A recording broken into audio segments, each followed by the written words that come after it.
Hey, what's going on, guys? It's great to see you. Let me roll up my window. And I definitely want to appreciate all the support. People are subscribing to the channel as we speak, which is cool. And definitely, I am happy with my new project I'm doing. And unfortunately, I'm stuck in the traffic like always in New York City, trying to get home.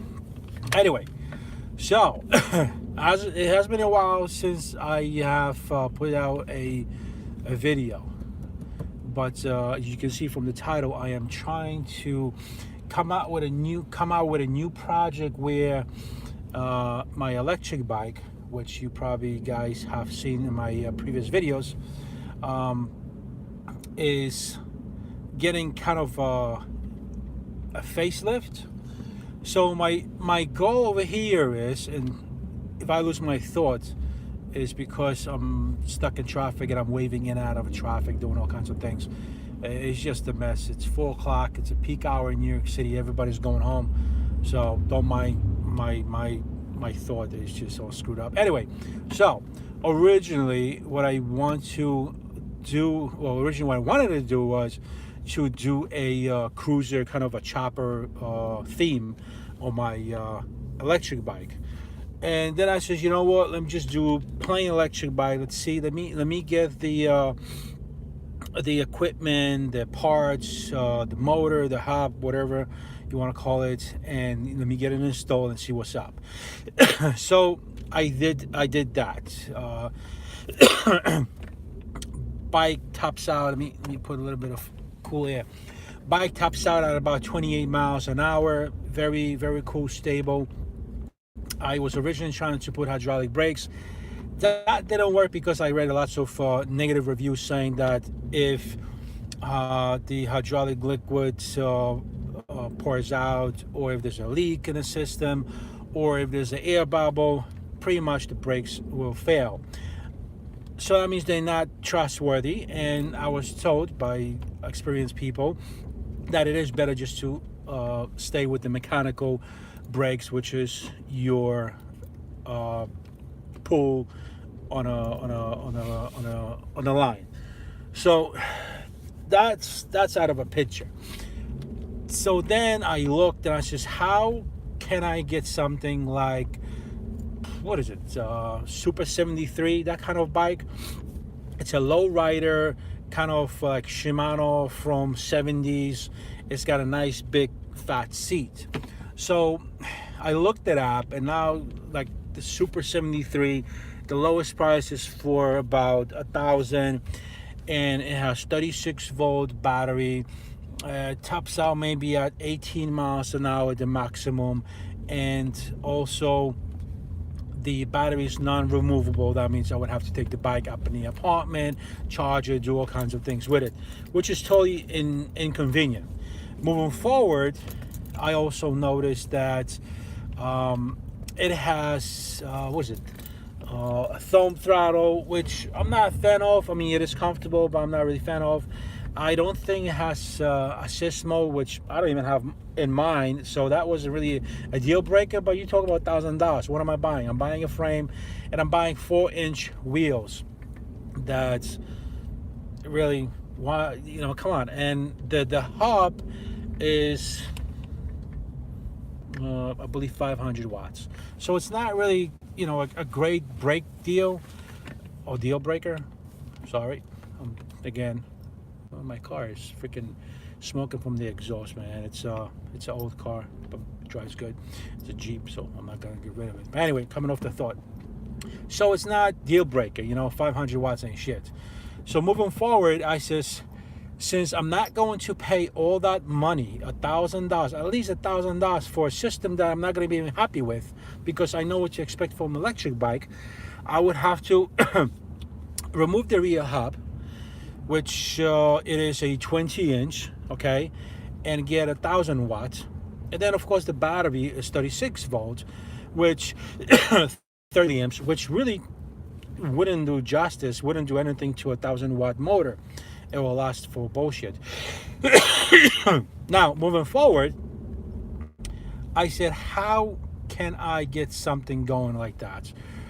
Um, so my biggest concern about the electric bike, the one that I have built, is that now that it's not comfortable, it is comfortable. However, sitting on a tall, skinny seat, goes up to your butt, and you kind of higher than the front wheel or the front steering handbars, because they're from mountain bike, and it's kind of like really becoming an issue on a long drive or on a long ride with the bike, where it's just killing my back. So I would have to stretch out again, let go of the steering wheel, just hold it with one hand and do it that way. So that kind of sucks. And I have already a issue with my lower back regardless from the job.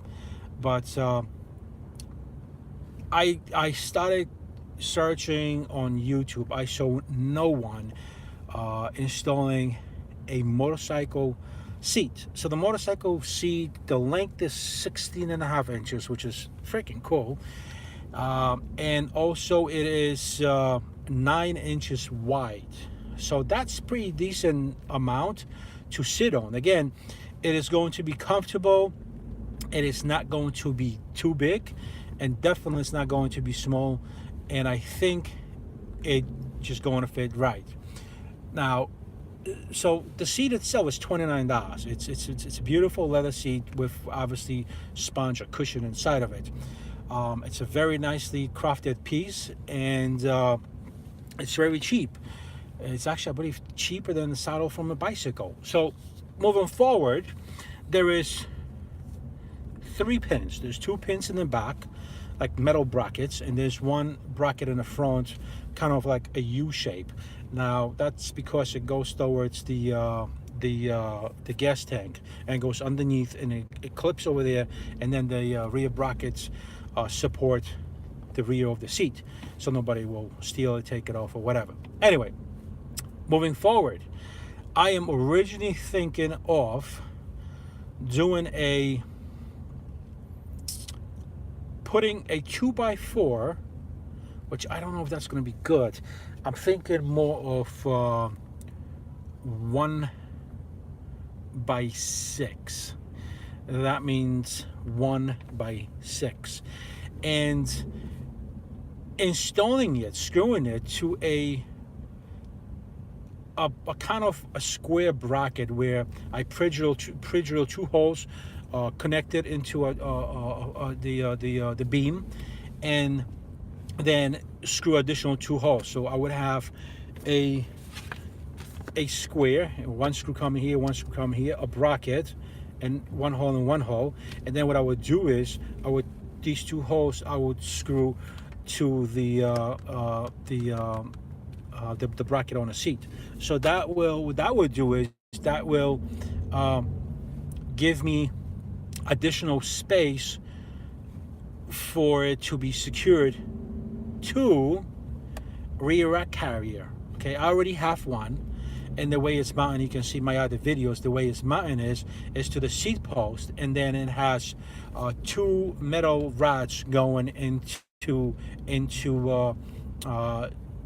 side wheel, and it's sturdy and doesn't go sideways or anything like that. So what I'm originally thinking is, since I have my battery on that rack, put another rear rack holder or carrier, okay, and have that seat with that 1x6 underneath. So now I have this huge surface to go and secure it from the bottom of the rack carrier. Okay, so I'm thinking 4 screws, 2 on each side, and that will do the justice, and that will be extremely sturdy. Now, if you look at that seat carrier, it could be adjusted forward and backwards.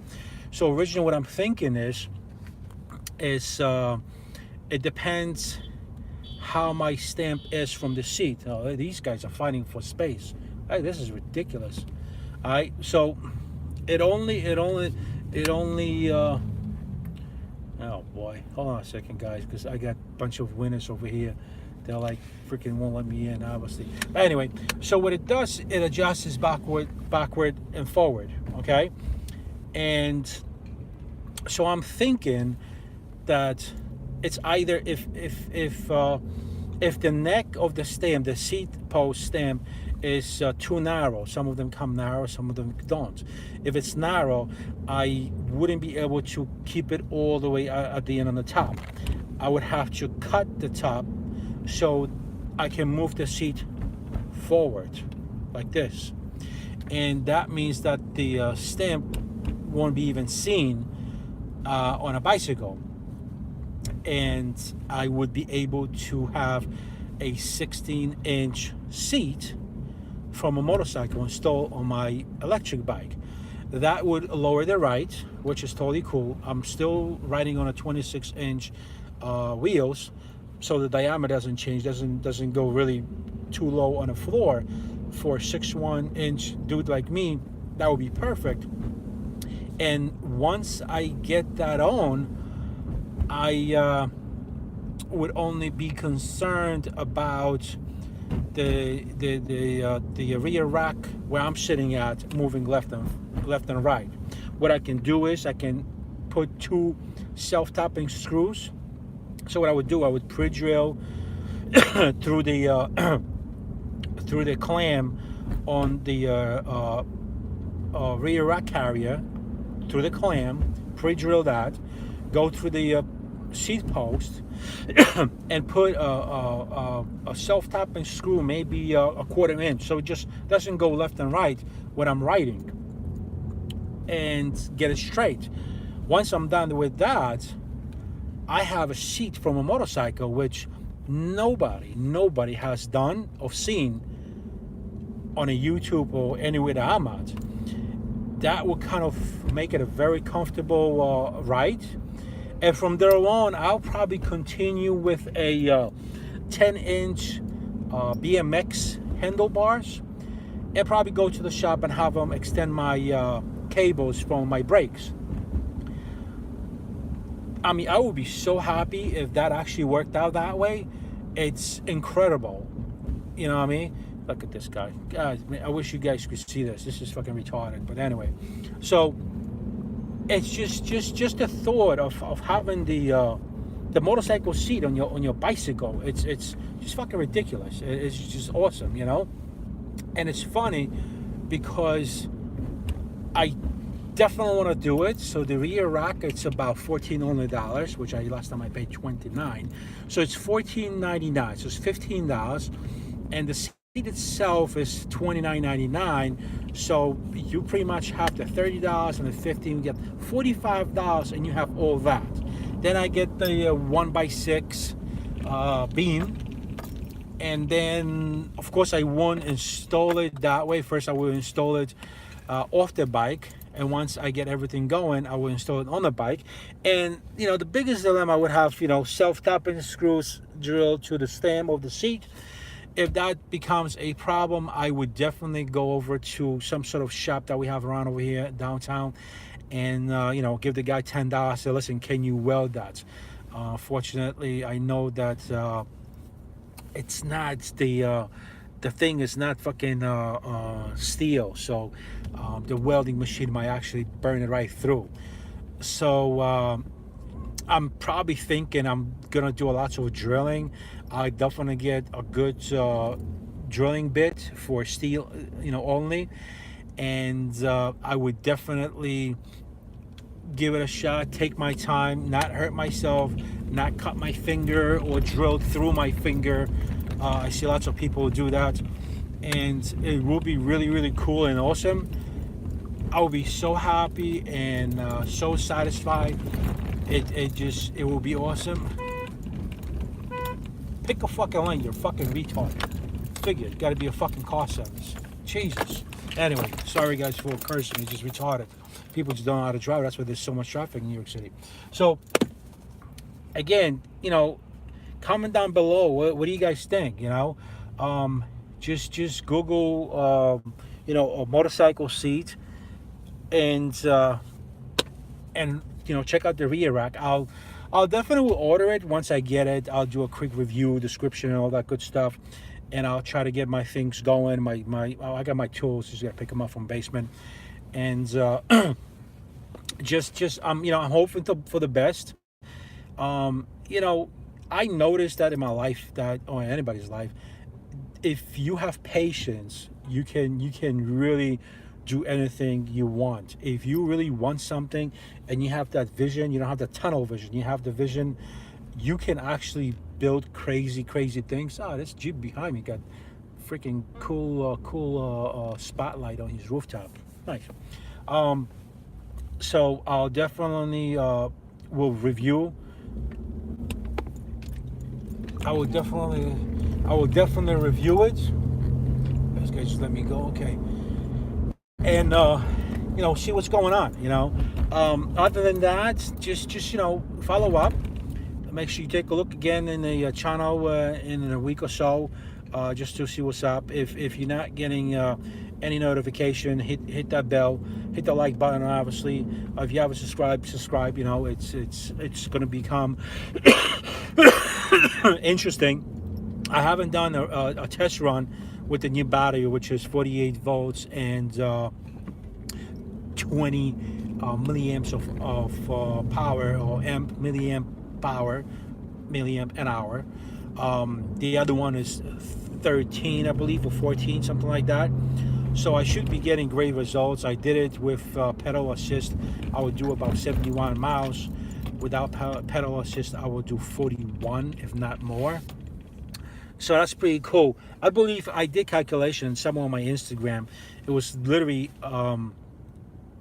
look, if I do 41 miles without pedal or pedaling, that would be awesome, So it's a great idea. I can't wait till I get this project going. I gotta do my bathroom. My TV just burned out. Holy crap! I'm gonna do a review on this. I have an LG 55-inch, and it pooped on me after 10 years. I was trying to put my son's Nintendo Switch on that TV, on that base that goes through HDMI, and literally I can hear the game, but I can't see it. And when I turn the TV on or off with the remote control, it shows me a white light, and then it shows me a red light. So I'm assuming it's the board. It can be the power board. It's definitely the projection board. Maybe the lights are burned out. Whatever it is, it's for me, it's worthless to address the issue and try to fix it, because it's obviously warranty, because it's been 10 years. My warranty was for 5 years, and unfortunately, sadly, I'm gonna have to get rid of it and put it outside, and maybe somebody will be able to pick it up and change the motherboard for $100 or so, or is a wizard in a technology like that, and we'll get a nice 55-inch LG TV, and we'll enjoy it. Until then, I gotta get something, and I'm not getting LOED. I'm getting 4K LED, and see how that's gonna go, and which way we're gonna go. Okay, go, buddy, go. Fucking staring at me like I'm gonna run your ass over. You're really limping. Oh God, New Yorkers. So anyway, until then, again, subscribe to the channel if you haven't. Okay, if you want to see this project come along, again, subscribe to the channel. If you are not receiving your notification, make sure you hit that bell button, and of course, give it a thumbs up. All right, so it's been 20 minutes me yapping. I'm done. I am about 10 minutes away from my gym. I'm gonna hit the gym. I just did my pre-workout C4. I really don't like it, but shit, I get it free, so I'm gonna do that until I finish the cans. Then I'm gonna go with the